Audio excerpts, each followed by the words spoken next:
एक लड़की चल रही है मार्केट में, सुहानी, देखा सुहानी का शो है। अब वो एक वो शास्त्री जी हैं बागेश्वर वाले, उनका चल रहा है और इस तरह फेस चल रहा है ना। हाँ, धीरेन्द्र शास्त्री का चल रहा है, इधर इनका चल रहा है। हाँ हाँ, अब वो लड़की कह रही है कि ये सब पाखंड है, पकड़ में है ना। और वो कहती है मैं करके दिखाती हूँ। ये सब वैज्ञानिक तरीके से होता है, साइंस है, मतलब दिमाग की गेम है, इसको सीखना पड़ता है। और वो लड़की 7 साल से सीख रही है। तब वो लड़की 7 साल से अब 25 साल की हो गई, तो उसका बहुत कला डेवलप हो गई वो। लेकिन वो कहती है कोई चमत्कार नहीं है, कोई भगवान नहीं है, कोई देवी देवता नहीं है, कोई मतलब नहीं है। तो वो कहती सिर्फ एक पढ़ाई है, एक सिस्टम है, कला है, अब सीख जाओगे। अब देखो वो लड़की बिल्कुल नहीं पढ़ी है और उसको कई देश की भाषाएं आती हैं, समझ गया है। हाँ, कई भाषाएं आती हैं उसे, वो पढ़ी लिखी है नहीं। और वो इतनी गजब है कि कैसे बैठा दो कोई भी आदमी और तुम्हारी तरफ देखेगी और तुम क्या सोच रहे हो बता देगी। तुम्हारे मन में क्या चला, तुम्हारा मोबाइल नंबर, तुम्हारा पिन कोड, तुम्हारा कुछ भी सब बता देगा, वो ही निकलता है। ख्याल में है कि नहीं है। अब सारी दुनिया बहुत वो कर रही है कि ये क्या हो रहा है, और वो वहां पे अपने को चमत्कार दिखा रहा है कि बालाजी का चमत्कार है। वो कह रही कोई चमत्कार है ही नहीं, क्या ये तो मनोविज्ञान है। तो उससे पूछा कि जब आप ये कहती हो, तो मैंने उसकी बात नोट करी, जब आप ये कहती हो कि ये सीख जाते हैं, कला है, तो आप सिखा दो ना। उससे कहा कि आप सिखा दो मुझे। तो उसने कहा इतनी आसानी से नहीं सिखाया जा सकता, ये बहुत सूक्ष्म है। आप कहो कि 2 और 2 4 जैसा मैं 2 दिन लिखूँ, आपको स्लेट कोर्स लगा दूँ, ऐसा नहीं है। मैं जब 7 साल की थी तब से लगी हूँ और आज 25 की हो गई, समझ में। अब और वो कहती अभी मैं परफेक्ट नहीं हूँ, अभी भी गलती करती हूँ, और आगे आगे धीरे धीरे परफेक्शन बढ़ेगा। कौन कह रहा है। अब मैंने कहा देखो पंचम काल में कहते थे मना पर ज्ञान नहीं होता, उसे तो हो गया जबकि उसने तो कोई साधना नहीं करी, कोई वो मुनिराज नहीं, अब क्या करोगे। ख्याल में है कि नहीं आया। तो मैं हमेशा कहता हूँ इन बातों से लोग बहुत प्रभावित होते हैं। क्या वो सब दूसरे के मन की जानता है, वो सब ऐसे करता है, वो चमत्कार करता है। लेकिन मैं आपसे पूछता हूँ, मेरा प्रश्न एक जनरल प्रश्न है, आप जिन बातों से भी प्रभावित होते हैं, एक बात नहीं कई बातें हो सकती हैं। तीर्थंकर के कल्याणक में देव आते हैं और उनके कपड़े की व्यवस्था करते हैं, जो जो जो जो, जो कुछ भी है समझ में आया, वो वहाँ पे जाते हैं, शिला पे, पांडुक शिला पे ऐसे होता है, ऐसे होता है, फ्री होता है, ये सब जो भी कुछ है वो सब कहानियाँ तो आपको सब पता है।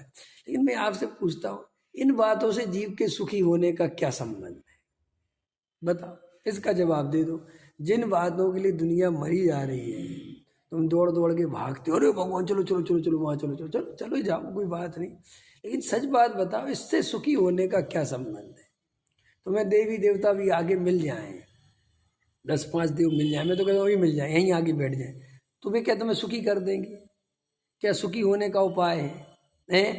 जगत में जब देव अपनी आयु खत्म बढ़ा नहीं पाए, देव अपना परिवर्तन नहीं कर पाए, कुछ भी जो आयु कर्म था वो हो गया। हाँ, बस ये था कि आम को इमली दिखा दी, इमली को आम दिखा दिया। तुम इसे बहुत बड़ा चमत्कार मानते हो, तो ये कोई चमत्कार थोड़ी ही, इससे क्या होता है।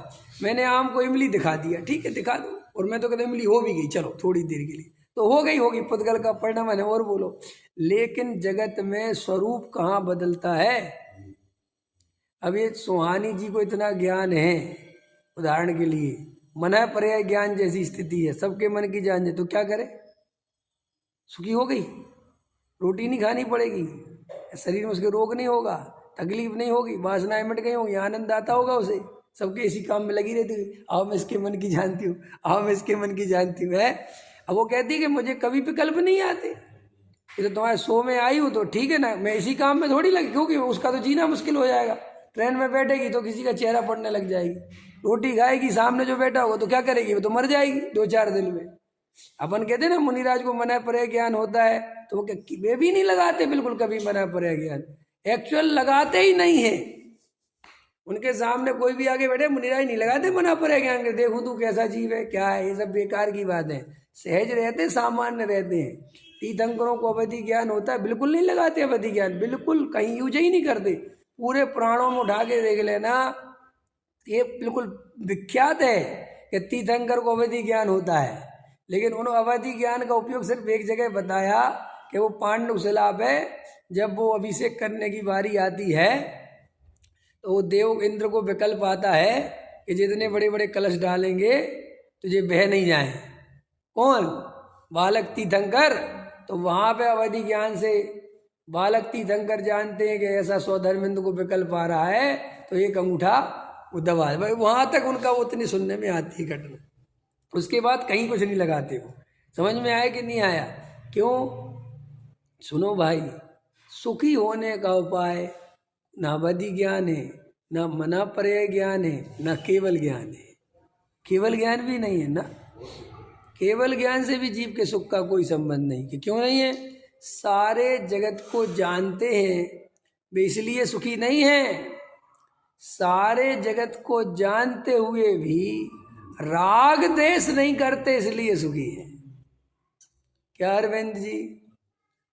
तो बहुत बढ़िया बात बता दी। तुम्हें सुखी होने के लिए केवल ज्ञान की जरूरत नहीं है।